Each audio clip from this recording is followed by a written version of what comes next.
आपसे आज मैंने कुछ बातें भी करनी है और वो बातें आपकी जिम्मेदारी होगी कि आपने कौम के हर फर्द तक पहुंचानी है। वो मेरी बातें इस कैमरा के जरिए या इस आवाज़ के जरिए जो रिकॉर्ड हो रही है, ये जहाँ तक पहुँचे, उनका काम है वो बातें पूरी कौम को जाके समझाएं। हाँ, अब हमने लच्छेदार तकरीरों में आके कश्मीर की तरह मसला भूल नहीं जाना। सिर्फ तकरीरें सुन के कि जनाब फलां जगह तकरीर हो गई, फलां जगह तकरीर हो गई, प्रोपेगेंडों में हमने नहीं आना।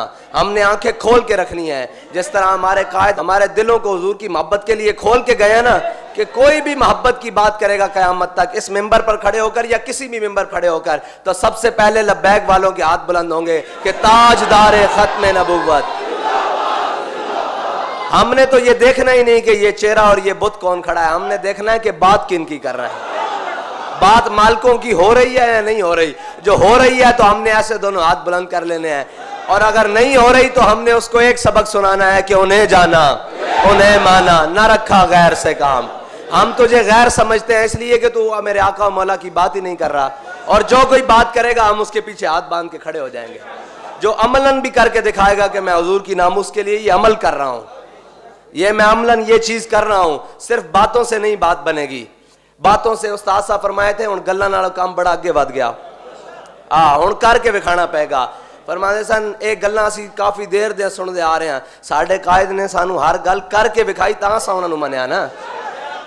कोई एक सूतर पिछे, कोई एक जनाब बाल बराबर पिछे हटण दी गल कीती होवे, बल्कि हर काम नूं अगे वध के हुजूर दी मोहब्बत विच पेश कीता। इस वास्ते असां हुण किसे लच्छेदार तकरीरां च और किसे जनाब मुतासर कुन अल्फाज दे अंदर आके हुजूर दी नामूस दे उत्ते कोई दूसरी राय नहीं रखनी कि मेरे आका मौला सल्लल्लाहु अलैहि वसल्लम के गुलामों, आज बड़े दुख दर्द के साथ चंद हकायक आपके सामने अर्ज करना चाहता हूं। इन्हें आपने दिल की खिड़कियां खोल के सुनना है, और इसी तरह जैसे आपने सुनना है और जो आपके जज्बात हो आपने कौम तक पहुंचाने हैं। अल्फाज मैं आपको दे रहा हूं, बाकी आप जब बात करेंगे तो मालिक उसमें असर भी देगा। आपके इल्म में है कि हजरत अमीरुल मुजाहिदीन अल्लामा खादिम हुसैन रिजवी और वजीर आजम पाकिस्तान इमरान खान के दरमियान एक मुआहदा तय पाया था कि फ्रांस के सफीर को मुल्क बदर किया जाएगा 3 माह के अरसा में। लेकिन अफसोस आज तकरीबन 2 माह और 10 दिन से ऊपर वक्त गुजर चुका है, कोई पेशरफ्त हकीकी नजर नहीं आई, कोई किसी किस्म की पेशरफ्त नजर नहीं आई। और दूसरी अहम तरीन ये बात है कि मुआहदा में इमरान खान की टीम ने बेहद इसरार किया कि हम इस मामले को पार्लियामेंट में लेकर जाएंगे और ये बिल पास कराएंगे। आपने गौर करना है सारी बातों पर कि ये जो ख्वाहिश थी ना, ये इमरान खान साहब की टीम की ख्वाहिश थी कि हम इस मामले को पार्लियामेंट में लेकर जाएंगे, लेकिन अभी तक ये बिल पार्लियामेंट में नहीं ले जाया गया। और ये कितने नाअहल हैं जिसमें इनकी अक्सरियत है, और पीटीआई कौमी असम्बली में सफ़ीर को मुल्क बदर करने का अभी तक बिल पेश नहीं कर सकी। और अगर ये बिल आ जाता तो इसके बाद सफ़ीर को मुल्क से रवाना किया जाना था। आपको हैरत और अफसोस इससे भी ज़्यादा अगली बात पर यह होगा कि आप इंतहाई परेशान हो जाएंगे और आपकी सारी बात समझ में आ जाएगी कि अभी तक इमरान खान और उसकी टीम ने वो बिल तैयार ही नहीं किया, यानी कि उसको कागज पर ही नहीं लिखा। आप देख रहे हैं कि ये नामूस रिसालत के मामले में कितने संजीदे हैं। ये मेरा आप तक पैगाम है कि बाद में ये खड़े होकर कोई वक्त आएगा कि आपको समझाएंगे कि जनाब मुल्क का बड़ा नुकसान, और समझाने की वही तकरीरें वो जो कश्मीर के बारे कश्मीर देकर बाद में कश्मीर के बारे में तकरीरें की ना, इसी तरह की आपको कराएंगे जनाब मईशत ये वो। उससे पहले मैं आपको सारी बातें बताए चलूँ कि आप किसी के धोखे दजल फरेब में ना आ जाएं और किसी की बातों में ना आ जाएं, क्योंकि उनके पास बड़े वसाइल हैं, बड़े करो फर हैं और सारे मामलात हैं। कहीं हमारे सादा लो मुसलमानों के दिलों में ये बातें ना डाल दें कि जनाब हम सच्चे हैं, ये गलत राह पर हैं। आपको बता के गए हैं हमारे कायद कि हमारी राह कौन सी है, सबको पता है ना। जिस कौम के वजीर आजम का ये हाल हो कि वो अपनी बात कहकर जो उन्होंने खुद शामिल करवाई उस पर इतनी गैर जिम्मेदारी का सबूत दे, और इस मुल्क के बसने वाले करोड़ों आशिकाने मुस्तफ़ा सल्लल्लाहु अलैहि वसल्लम के जज्बात का एहसास न करे बल्कि उनको मजरू करे। और सच्चे आशिक रसूल जिन्हें खुद इन्होंने कहा कि जनाब जो भी था आशिक रसूल वो थे, इन्होंने खुद कहा है ना अपने मुंह से बना, अल्लामा खादिम हुसैन रिजवी कायद मिल्लत इस्लामिया से किए गए वादा से वफा का एहसास ही ना हो, फिर कौम ने ऐसे शख्स को ऊपर मुसल्लत किया हुआ है। बाकी जो मामलात हैं मुल्क के वो हम अभी पस पुश्त रख रहे हैं। हम आपको एक मुआहदे के ऊपर इनके रवैये बता रहे हैं कि इनके रवैये क्या हैं, ये रवैया कौन सा इख्तियार कर सकते हैं और ये आगे किस मामले में जाएंगे, ये आपको सारी बातें बता दें ताकि कोई जो गैरों की बोली बोले आपको पहले ही पता हो कि ये बातें तो हमारे जहन में थी, हमें बता दिया गया था, ये ना हो आप बाद में कहें कि हम तो बेखबर रह गए। इसलिए मैं पूरी उम्मत मुस्लिमा को और ख़ुसूसन पाकिस्तानियों को ये पैगाम देना चाहता हूँ कि हम आपको इनके तमाम चालों और फरेबों से पहले बाखबर कर देना चाहते हैं। अगली बात जो मैं आपसे करने लगा हूँ ना, वो बड़ी गौर व फिक्र से सुननी है आपने, और हर मुसलमान तक ये पैगाम पहुँचाना है कि वज़ीर आज़म इमरान खान साहब ने जो जुल्म किया वो मुआहदा ऐसे ही नहीं तय पाया गया, उसमें 50,000 शेल बरसाए गए, कई लोगों की आंखें ज़ाया हुई, कई की टांगें टूटी और बड़े बड़े नुकसानात हुए।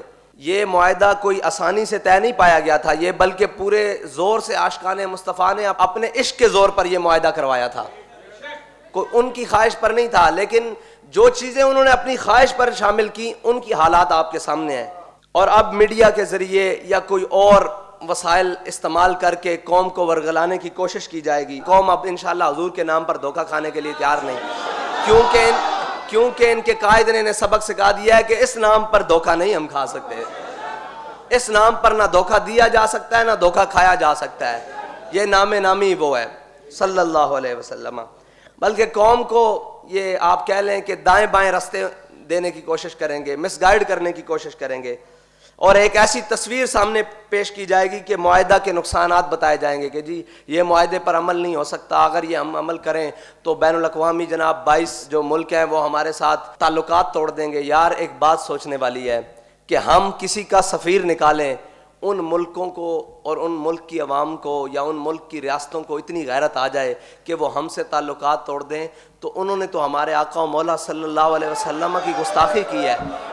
हम में अभी तक वो बात नहीं आई, वो ईमान का जज्बा नहीं आया कि हम उनके सफ़ीर को यहाँ से निकाल सकें, इस डर से कि वो आगे से ये कर देंगे। वो बेखौफ हैं कि आप आगे से कुछ नहीं करेंगे।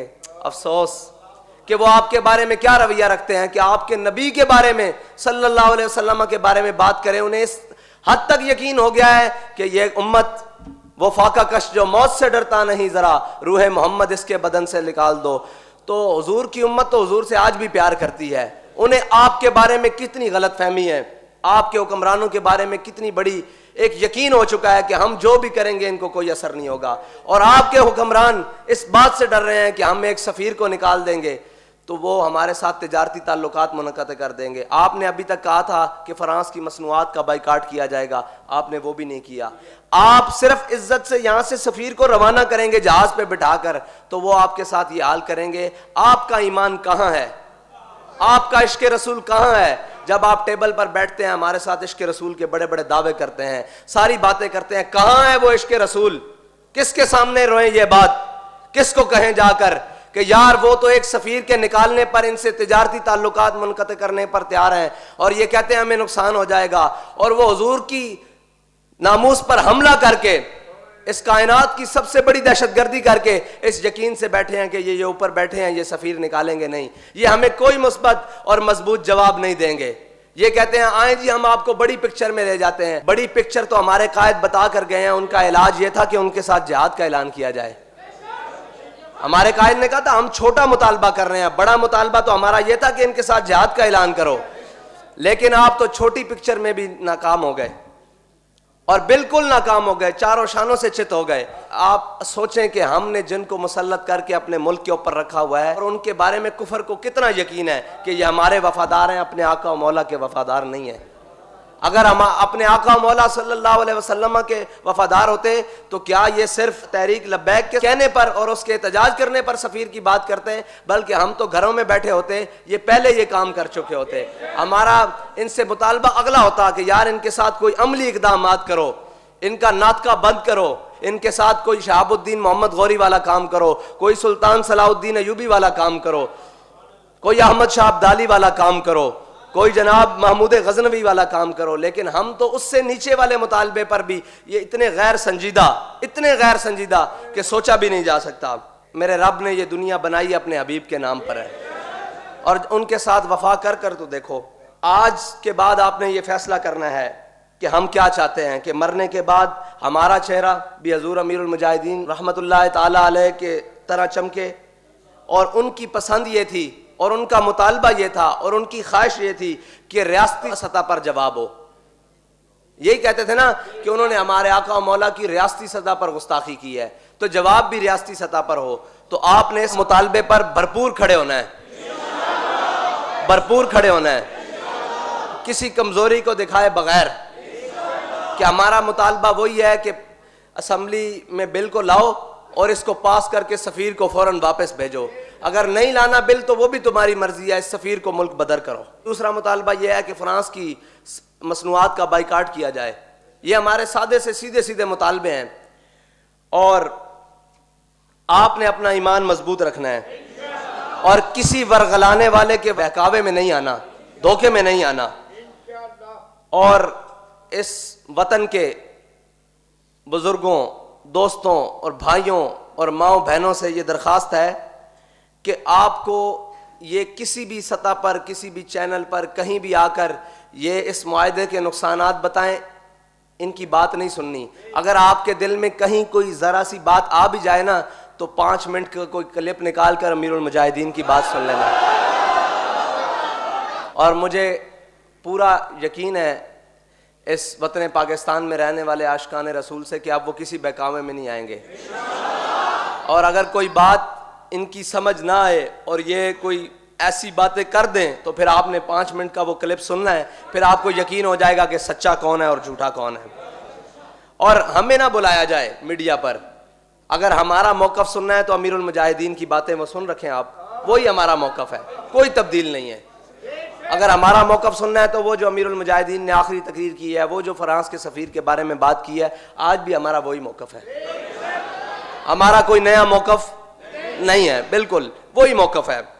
अल्लाह ताला का हम शुक्र अदा करते हैं कि लोगों में इस कदर शऊर आ चुका है कि नया पाकिस्तान, जहां लोग सिर्फ तकरीरों से मुतमईन नहीं होते, अब ये एक और नया पाकिस्तान है जिसका वो नाम लेते थे ना, उन्होंने नया पाकिस्तान इस बात का रखा था कि हम कश्मीर प्लेट में रख कर देंगे और एक तकरीर करेंगे और कौम मुतमईन हो जाएगी। फिर हम कहेंगे जाली डिग्रियां हैं फिर पायलट्स की, और फिर एक तकरीर करेंगे, फिर कौम मुतमईन हो जाएगी। फिर कराची सैलाब वाले पानी से भर जाएगा, बारिशों पानी से भर जाएगा, हम एक तकरीर करेंगे, कौम मुतमईन हो जाएगी। फिर जनाब आटे का बहरान आएगा, हम एक तकरीर करेंगे, कौम मुतमईन हो जाएगी। लेकिन ये जो मामला है ना नामूस रिसालत का, इससे आपकी झूठी तकरीरों से कौम मुतमईन होने वाली नहीं। आपको अमली इक़दामात करने पड़ेंगे और आपको हर सूरत अमली इक़दामात करने पड़ेंगे। और आपकी इन अच्छी अच्छी बातें और अच्छी अच्छी तकरीरों को कौम क्या करे कि अब तकरीबन 2.5 साल गुजर चुके हैं, किसी एक अच्छी बात पर भी अमल नहीं हुआ, और उस एक आपकी अच्छी बात का भी कौम को कोई फायदा नहीं हुआ, किसी किस्म का कोई फायदा नहीं हुआ।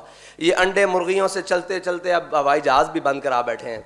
और उसके बाद जनाब वो F9 इस्लामाबाद में इन्होंने पार्क जिसमें बच्चे खेला करते हैं, उन पार्कों को गिरवी रखकर उसके एवज डॉलर ले रहे हैं। और मैं आपको ये बता दूं कि हमारे कायद फरमाया करते थे कि हज़रत यूसुफ अलैहिस्सलाम की कीमत लगी थी बाजार मिस्र में, तो रब ने जब तक पूरी कौम को हज़रत यूसुफ अलैहिस्सलाम के हाथ में बेच नहीं ना दिया था, तब तक अल्लाह ताला ने माफ़ नहीं फरमाया था। आप ये देख लें कि आपके बच्चों के खेलने वाले मैदानों तक बातें आ चुकी हैं, और ये ना हो कि हम हुजूर की नामूस पर कोई मुदानत इख्तियार कर ले कौम, तो फिर आपके बच्चों के फीडरों के एवज भी ये पैसे लेने शुरू कर दें। हाँ, उस वक्त से डरें, इसलिए हम उस वक्त से डरने के लिए और उस वक्त से बचने के लिए हुजूर की नामूस पर पहरा दे रहे हैं। डरें उस वक्त से कि जब आपके बच्चे का फीडर आपके हाथ में हो और इसके इवज भी ये कुछ ले रहे हो अपनी अयाशियों के लिए। कौम को तो कुछ नहीं दिया, बिल्कुल कौम को क्या दिया है? कौम ने इस बात के ऊपर खड़े होना है।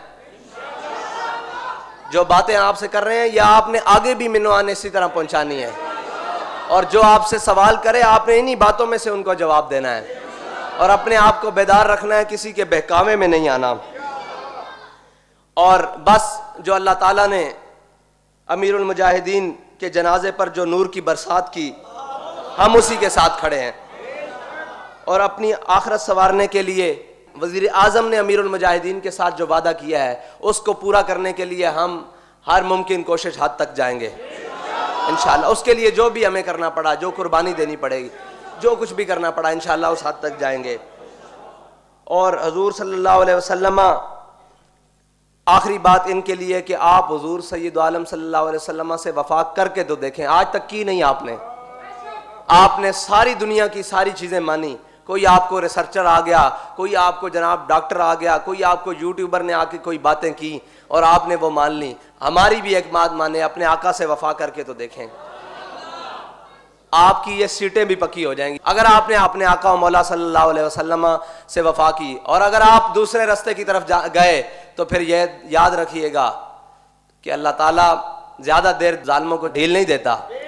फिर आप अपनी जो इक़्तिदार है ना उसमें आखिरी कील यही ठोंकेंगे कि हुजूर की नामूस से गद्दारी करेंगे और हुजूर के गुलामों के साथ वादा खिलाफी करेंगे और इन पर जुल्म की तरफ निकलेंगे। फिर देखिएगा रब आपके साथ क्या करता है। फिर वो मेरे मालिक को गवारा ही नहीं है। फिर वहां तो फिर अबू जाल को लम्हे डाल दिया जाता है, उमैया को लम्हे डाल दिया जाता है। साथ फरमाते थे ना ग़ज़वा बदर वाले दिन, उमैया को उसकी बीवी ने कहा कि ना जाना, मैंने ख्वाब देखा है, तुम नहीं बचोगे। उसने कहा मैं बस ये आगे पड़ाव तक जा रहा हूँ, लश्कर को रवाना करके आऊंगा। हमारे कायद फरमाते थे कि हदीस की किताबों में है, फरिश्ते उसे उमैया को धक्का देते हुए ना मैदान बदर में ले आए।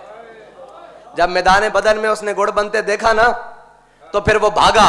फिर हजरत बिलाल ने आवाज लगाई, फरमाया जा उमैया हलका बिलाल। फरमाया जे आज उमैया बच गया ना तो बिलाल नहीं बचता। अत एक गल कर दईए तुहानू कि जे तुसा नामूसे रिसालत उत्ते गद्दारी कर दी तो तुसी भी नहीं बचते, कोई भी नहीं बचेगा। फिर तुहाडे इक़्तिदार शिदार कुर्सियां सारियां लपेट दित्तियां जाणगियां। इस वास्ते अपने आका मौला नाल वफा करो। साडे कोलों कोई अच्छे अल्फाज की तवक्को रख दो, साडे कोलों कोई अच्छी अच्छाई की उम्मीद रख दो, इन पाकिस्तानियों कोलों हुजूर दे आशिकां कोलों कोई अच्छाई की उम्मीद रख दो तो हुजूर नाल वफा करो। यारा ये तुहाडा हक बनदा, जिन्हां ने इन्हूं वोट दिते वो भी तो जाओ ना। हुण सिर्फ नालियां वास्ते वोट दिते सन, ना तब्दीली आई, ना नालियां बनियां, ना रोड बने, ना जनाब गवर्नर हाउस स्कूल बने, ना ऐवान सदर जनाब वो बने। मज्जां कट्टे बेच के दोबारा नवीं गड्डियां खरीद लियां गईयां, पुरानियां बेच के। ये तो एक इतनी दास्तान है परेशानी दी जिसनों बंदा बयान करदे भी शर्मिंदा होंदा कि अपने जिस्म तो ही कपड़े लाने ना, मुल्क तो साडा मुड़ के इन्हां दा तां नहीं। इन्हां ने तो जनाब इत्थे लुटना तो फिर बाहर जाके बह जाना। बैठे नहीं होए, पहले भी देखो बैठे नहीं होए लुट के, और इन्हें भी इस तरह करना है ना लुट के। हुण तुहाडे कोल आखिरी मौका कि तुसी हुजूर सैयद आलम सल्लल्लाहु अलैहि वसल्लम दी नामूस दे उत्ते खड़े हो जाओ, पहरा दिओ ते तुसी फिर इंशाअल्लाह देखो तुहाडे वास्ते 12 लगदियां। ये कुर्सियां शायद कोई नहीं, पक्कियां तुहाडियां मोहरां लग जाणगियां। तुसी हुजूर दे नाल वफा करो, फिर ये कौम भी तुहाडे नाल वफादार हो जाएगी कि अपने आका मौला सल्लल्लाहु अलैहि वसल्लम नाल वफादारी करो। उम्मीद है कि जो मैंने बातें आपसे की हैं वो बातें आप अपने दिल की खिड़कियों खोल के सुनी होंगी और यही बातें आप कौम तक पैगाम पहुंचाएंगे कि हमने किसी के बहकावे में नहीं आना। कोई कहे कि हम दरमियानी रास्ता निकालेंगे, बाबा यही दरमियानी है जो आपको बताया है। इंतहा वाला रास्ता हमारे कायद हमें बता के गए हैं जो आपने करना था। आप सब कुछ दे चुके हैं, इज्जत तो ना दें, नामूसे रिसालत पर सौदा तो ना करें। और अगर आप इस पर पैरा दे गए इंशाअल्लाह ये सारी चीजें वापस लौट आएंगी, क्योंकि हमारे कायद हमें सबक पढ़ा कर गए हैं कि मेरे हाथ में था जब तक मेरे मुस्तफ़ा का दामन। वो दामन मुस्तफ़ा थाम ले, सारी कौम थाम ले और हमारे जिम्मेदारान भी थाम ले, हुक्मरान भी थाम ले कि मेरे हाथ में था जब तक मेरे मुस्तफ़ा का दामन, मेरे पाँव चूमती थी यही गर्दश ज़माना।